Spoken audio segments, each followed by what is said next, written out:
musique les amis, avec le groupe L'Abbesse, de passage dans un endroit fabuleux, mythique, du côté de Paris, le Cabaret Sauvage, avant de recevoir tout à l'heure à 17h Elsa Lefort, épouse de Salah Hamouri.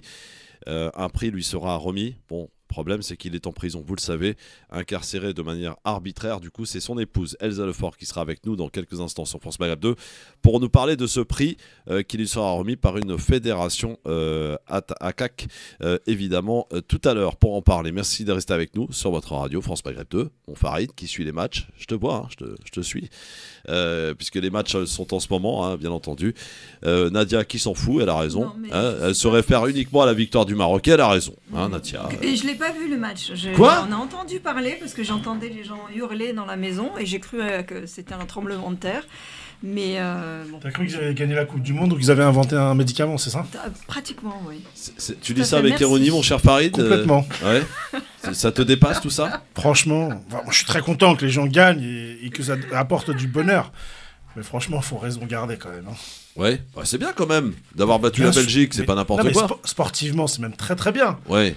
Mais voilà, t'as pas gagné la Coupe du Monde et t'as pas inventé la fusée qui va sur la Lune, quoi. Bon, très bien. En tout cas, enfin, après, voilà, c'est mes priorités, donc du coup. Oui, chacun les siennes. C'est parce que je me fais vieux et con, probablement. Jimmy dans la reine affiche complètement. On les reins de la Coupe du Monde. Ouais. Totalement. Ouais. Même si je respecte les valeurs qui sont véhiculées par le sport. D'accord, très bien. Ouais, très sportif. Bon, on va parler musique. Notre invité est là, installé. Il va falloir baisser les casques, les gars, parce que là, vous allez me défoncer les oreilles, sinon d'ici la fin de l'émission, et ça va pas le faire. Merci de rester avec nous sur votre radio France Maghreb de L'Abbesse. Tout va bien, Abdullah. Dans un instant, c'est le nom du groupe que nous recevons dans un instant. Ne bougez pas, le Grand Forum revient dans un instant. Le Grand Forum sur France Maghreb 2. Le LGF, merci d'être avec nous. Le Grand Forum avec une émission très chargée aujourd'hui, mon Farid. Hein. Farid Tabsamani est avec nous, Nadia Chérif, Jimmy Dalidou aussi, conducteur de train, syndicaliste CGT notamment. Hein. Est-ce qu'on voit la CGT ? Ça va ? Entre autres. On prépare une grève, ça va, on prépare les futures luttes sociales à venir. Ouais. On prépare l'arrivée du Père Noël. On prépare l'arrivée du Père Noël. Après Noël. Bah, il y a Air France, les camarades d'Air France ont déclenché un préavis. Au niveau des transports, ça va repartir d'ici le début de l'année prochaine, certainement. Mais encore une fois, c'est le peuple travailleur qui décide. Et si le peuple travailleur décide de partir, on partira, en fait.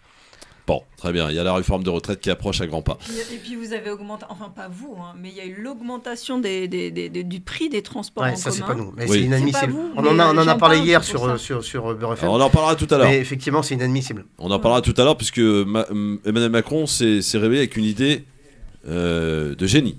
Il veut mettre des RER partout. Dans toutes les grandes métropoles en tout cas. Est-ce que c'est une bonne idée ?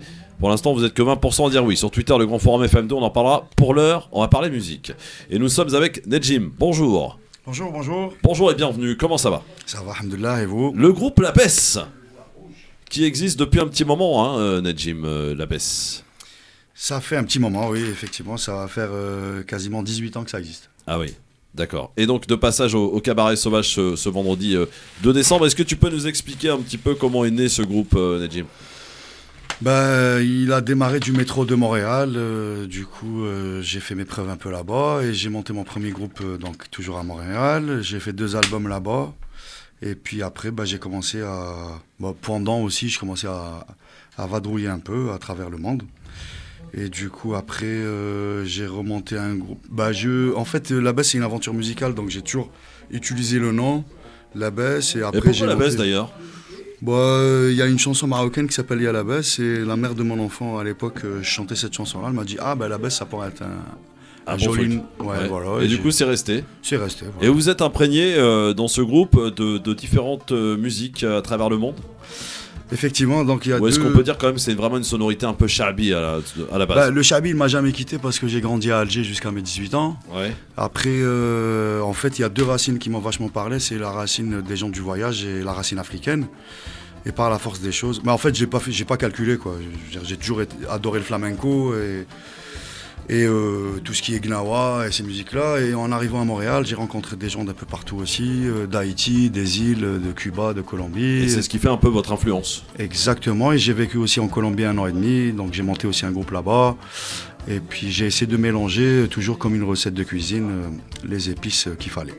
Eh oui, quand on fait un bon couscous, finalement, c'est de bons ingrédients qui sont bien mélangés. Nadia, ça donne ça? Bien sûr. Ouais. Bien sûr. Et ça donne le groupe La Baisse. Tu connaissais, Nadia? Non. Non. Voilà. J'ose le dire. Non, mais c'est très bien. Enfin, Il y a des pareil, millions de tu groupes connaissais secrets. ou pas? Du tout. Du tout. Bah, c'est très bien. Jimmy non plus. Non, je connaissais pas. Eh ben mais voilà, je vais On est écouter content avec, d'écouter. Extrait, les amis. زين تغني بصوت حنين لا من نعرف غناك منين. C'est ce qu'on appelle du chabi un peu festif, hein, Nejim. Oui, exactement. Ouais. Alors, des textes aussi très importants, les textes de vos chansons. Bien ça sûr. parle de quoi? D'amour? Bien sûr. Bah, en fait, De voyage. là, ça a évolué à force, quoi. Mais je veux dire, les premiers textes, les premiers albums, c'était par rapport à la décennie noire parce que je l'ai bien vécu, comme plein d'Algériens. Et puis petit à petit, comparer l'Algérie, après c'est l'Orient-Occident, et puis après, voilà, ça évolue tranquillement. Ça parle d'injustice, des histoires d'amour interminables et périssables, et puis je sais pas, voilà, ça parle un peu de tout ça. Alors, qu'est-ce qui va se passer ce vendredi au Cabaret Sauvage, un lieu mythique, hein, de passage obligé, j'ai envie de dire, pour tous les grands artistes, la scène du Cabaret Sauvage, Najib? Moi je dirais que ça va être une soirée magique parce que il y a tous mes compagnons de route donc depuis 18, pas tous là, mais en fait il va y avoir une première partie, donc c'est des potes qui font de la chanson française à couleur avec de la musique du monde, et puis après nous sur scène on va être nombreux. On va avoir une section cuivre, on va avoir... en fait, on va être 9 sur scène, donc ça va être la grosse fiesta, accordéon, violon, basse batterie, cuivre. Il y a un pote du Québec aussi qui était là au début de la baisse, donc il sera aux percussions. Ça va être une belle soirée. Ouais, une belle soirée en perspective, donc pour réserver, c'est au cabaretsauvage.com, hein, sur le site, et sur tous les points de vente habituels. C'est déjà sold out. Pardon? C'est sold out depuis hier. Ah ok, très bien. Et évidemment, alors les répétitions, on imagine que c'est particulier quand même, hein. C'est un moment particulier pour un artiste, pour un groupe, d'aller à la rencontre de son public. Comment on appréhende un petit peu cela? Ouais, c'est sûr que c'est un peu stressant parce que là on a grandi un peu les salles, surtout en France, quoi. On a toujours été dans l'underground. Ouais. Et puis du coup on remplissait quand même en Afrique du Nord, au Québec et tout ça. Mais là à Paris c'est la première fois qu'on a grandi autant, et du coup c'est un peu stressant. Je suis comme un petit gamin, je travaille 4-5 heures par jour ma guitare, dans les cafés, tout ça. Je suis là, je m'entraîne pour faire ça bien. Ouais, et on imagine que ça sera très bien en tout cas sur la scène du Cabaret Sauvage ce vendredi 2 décembre. La baisse de passage en concert pour tous les amateurs de Chabé en particulier, mais pas que. Mais voilà, c'est vrai que c'est la grosse sonorité qui s'en dégage, en tout cas de ce que j'ai écouté moi, Najim, du groupe La Baisse. Pour les amateurs de Chablis, c'est une soirée à ne pas manquer, hein, j'ai envie de dire. Voilà, ce vendredi, avec les musiciens qui seront sur place, qui vont vous accompagner pour une belle soirée musicale en perspective dans un lieu magique en plein cœur du parc de la Villette. Le groupe La Baisse, qu'est-ce qu'il y a comme projet sinon, Najim, pour le groupe? Pour l'instant rien du tout. Je vis dans une caravane, je suis en Bretagne, je pêche et je bois des whisky. Ah oui, pareil, c'est pas mal comme programme ça. Franchement, je l'envie presque. Jimmy, franchement, Jimmy, c'est mieux qu'un syndicaliste à la CGT, j'ai envie de te dire. C'est presque pareil, sauf qu'on n'a pas la caravane en fait. Ah bah voilà. Elle est magnifique en plus, c'est une vieille caravane des années 70, les Airstream tout en aluminium. Là. Oh, où ça en Bretagne? Où ça? Au Finistère, vers Douarnenez. Ah, Au je bout du connais. monde. Ouais. Ouais, au bout du monde, là, il n'y a personne qui m'énerve. J'en avais marre un peu, donc je suis bien. D'accord. Non mais c'est extraordinaire, le mec il vit dans une caravane au fin fond de la Bretagne, et c'est là que viennent toutes tes inspirations? Oui, en ce moment, oui, l'année dernière c'était dans une yourte, cette année je suis dans une caravane. C'est comme ça que je fais. Généralement je sors un album par 4-5 ans, je prends le temps. Parce qu'on a été traumatisé par les tubes au bled, là, les tubes de dentifrice, là. Ils sortent des morceaux en 24 heures. C'est et vrai. Puis les paroles, c'est devenu un drame. C'est devenu un drame la musique maghrébine, faut le dire. Hein. Et pas que d'ailleurs, hein, pas que la musique maghrébine, la musique dans son ensemble. Le rap, quand tu vois des artistes, voilà. Ça pose la question de la culture, évidemment. La culture, elle fait que la culture, elle est d'abord universelle, universalisable. Elle se nourrit de l'affect, de l'émotion. Elle ne peut pas, contrairement à certaines personnes en France qui n'ont pas arrêté de dire que la culture était nationale, uniquement nationale, etc. etc. C'est ce culture. Elle est nourrie par, ça c'est mon avis, elle est nourrie par les affects, les émotions, elle est internationale, universelle. Farid, t'aimes bien le projet quand même, hein? J'imagine. Moi j'ai beaucoup d'admiration pour les artistes. Ouais. Et alors en plus là maintenant il m'a expliqué son particularisme. Son particulier, en tout cas son mode de vie. Alors franchement je kiffe encore plus parce que et ça se ressent dans la musique d'ailleurs. Exactement. Mais en fait c'est les gens très souvent les plus heureux. Ouais. Mais moi j'aurais été admiratif si ça avait été un van des années 70. Et précisément, j'ai fait ça aussi. Au Québec, j'ai un camping-car. Faut que tu précises. Un camping-car des années 80. J'ai un 87 au Québec. C'est à 10 mètres là. Moi, j'aurais été encore plus admiratif si tu m'avais dit que tu étais dans un combi. Volkswagen. Ah non, mais combi, c'est après moi je peux vous en parler pendant des heures parce que c'est ma passion. Mais les combis, c'est joli. On a une passion commune. Ah, c'est vrai? Ah oui. Ah bah oui, mais par contre les combis. On peut plus acheter le T1 parce qu'il est hors de prix. Ne serait-ce que le T3, le transporteur. En fait, dès qu'il y a un truc qui pète, après ça coûte hyper cher. Donc moi j'ai aménagé des camions et ça coûte vachement moins cher. Les gens oublient, mais nos parents. Ah oui, mais moi j'ai. On descendait au bled avec ça. Ah ouais, c'est vrai. Non, le combi. Mais ensuite il y a eu les dérivés. Ouais. Ah ouais, excellent. Et la canne à pêche, elle est placée en permanence. La canne à pêche, elle est là en permanence. Et qu'est-ce qu'on pêche là-bas en Bretagne, Najib? On pêche du lieu, on pêche les encornés, on pêche du maquereau surtout. Bon après, il y a plein de pêches. Après, je suis pas un grand pêcheur. Hein. J'aime bien boire mon petit verre. Et les pêcheurs là-bas, ils sont morts de rire parce que j'arrive toujours, je suis bien équipé avec les bottes, je salue tout le monde et tout. Mais la première fois que je me suis installé là-bas, j'ai perdu ma veste dans l'eau, un coup de vent quoi. Et je l'ai repêché avec la canne à pêche et là tout le monde a rigolé.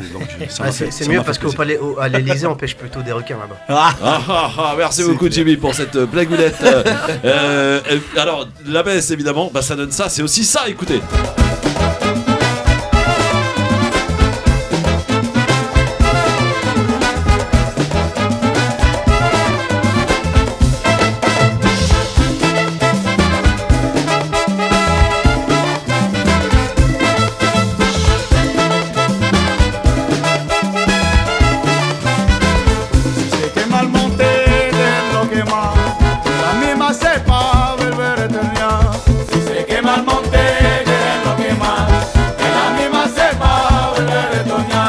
C'est beaucoup moins charmé là pour le coup là. Hein, c'est pour ça que je voulais Najib. pas. Oui. Bien sûr. Et cet album-là, le dernier, il s'est fait entre la France, la Colombie et le Québec. Et du coup, c'est ça. Comme je vous ai dit tout à l'heure, j'ai vécu 1 an et demi en Colombie aussi. Et puis, en fait, donc c'est pas que du chabi. C'est une espèce de mélange. Chabi, cumbia. Finalement, c'est un voyage à vous tout seul. Ce groupe.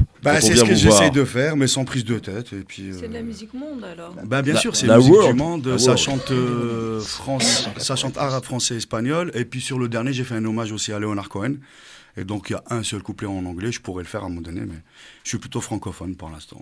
Francophone. Quelque part, c'est de l'internationalisme. C'est de l'internationalisme. Oui, quand même. C'est ça, effectivement. Alors pour venir apprécier, venir kiffer, c'est ce vendredi donc au Cabaret Sauvage.